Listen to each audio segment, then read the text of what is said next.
it was an important experience, that, because it made me decide that the rest of my life was about asserting my human dignity, my human right to be a citizen on equal terms with anyone else in the country. And I think today we face some of these challenges. And it's no more between white and black. It's between those that have and those that don't have. And so we're living in a country where remarkably we've made tremendous progress on many things, but we've made virtually no progress on some things. And the most important thing is about the right to the better life we promised our people in 1994. So today we have the dubious honor of being the country in which there's the most unequal income distribution in the world, where half of our citizens are living in poverty. And so it should matter to us, just like it mattered then that we had to fight for our right to enfranchisement. It should matter to us today that we do something about this. And at that point, I was elected as the General Secretary. We had no employees, we had no bank account, we had no office, we had nothing. But those rights allowed workers to build confidence. And it wasn't just clever people like us. We had, at any one point in time in the 80s, up to 30,000 to 40,000 people who were trained, shop stewards. This was like an army we had, a disciplined army. And people who believed in what they were doing. We could take workers who could barely speak or write, and they became some of the most skilled people in negotiations, understanding the law better than the employers who brought in their experts.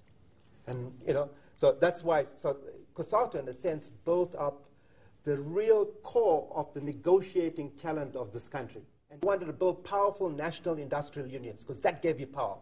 And everything comes to it. Is you've got to unite your people, you've got to organize people, you've got to develop the strategy, the vision, and the program of action.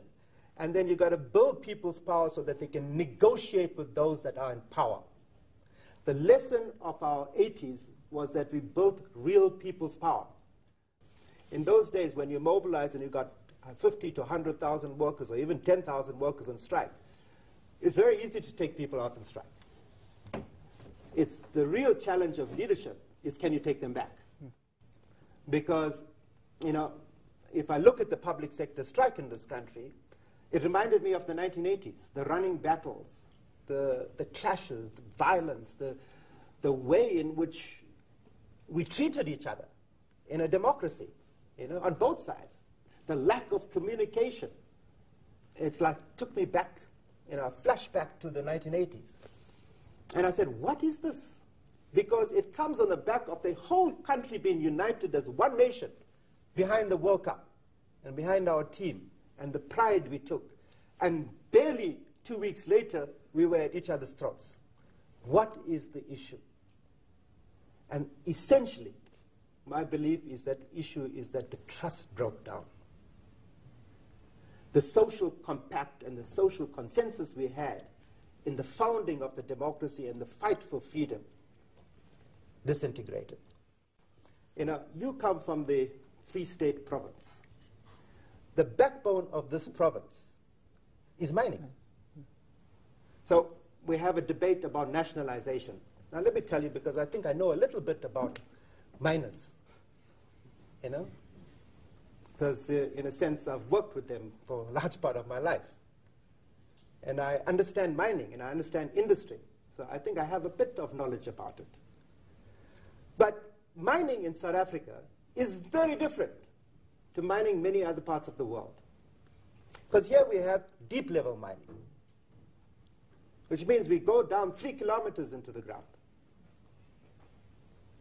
And so what does it require when you're doing deep level mining? It requires a level of expertise that is a scarce commodity in the whole world. It took 3 months before they could bring those miners up in Chile to the surface, even with the world's best expertise. Now imagine we have tens of thousands of workers working at that level in this country, in this province. So understand what it takes to run a mine. Understand what it takes to start a mine. Before you take 1 ounce of gold out of a mine, you spend $1 billion. You know, you can't just say, tomorrow I'm going to go open a mine. Now it's like opening a tuck shop. Not like opening a tuck shop. So the level of planning, the level of investment. So I ask myself the question, why do people debate this issue? You know, who is debating this issue? And then, you know, the union takes a position that this is causing such a threat to investors who should be putting money into our country that it will impact on our job security. The union says this. The most important representative of these miners working 3 kilometers underground says, what is this nonsense? We can barely run our hospitals and schools. We want to go run mines. So who's pushing this?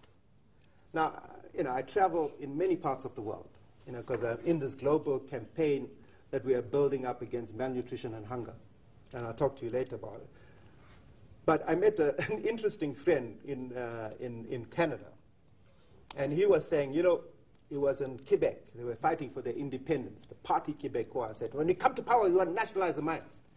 So they wanted to nationalize asbestosis. You know what the employer said? Oh, fantastic, please, nationalize this. You know why?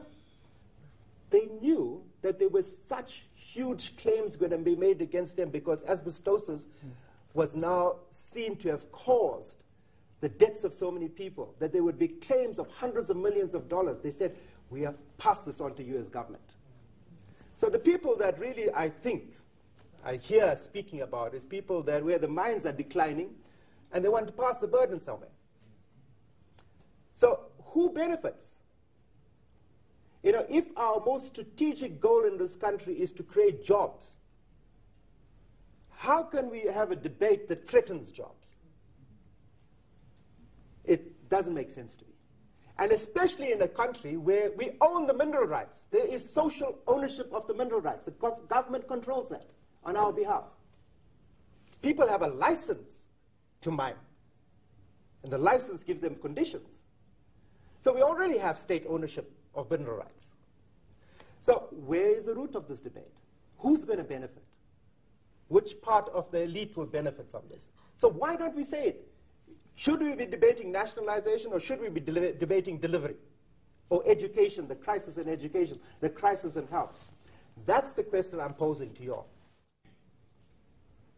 And that's why I'm arguing that we have to go back to the history that we come from. That ultimately our key challenge in this country is about accountability and performance. You don't perform, you get out of the way. They were the young people who put Obama into power. Why did they abandon? And there are many reasons for this. And part of it is a disconnect you have when you get into not just political office, even when you become the head of a company. You know, sometimes the head of a trade union. There's a disconnect with the grassroots.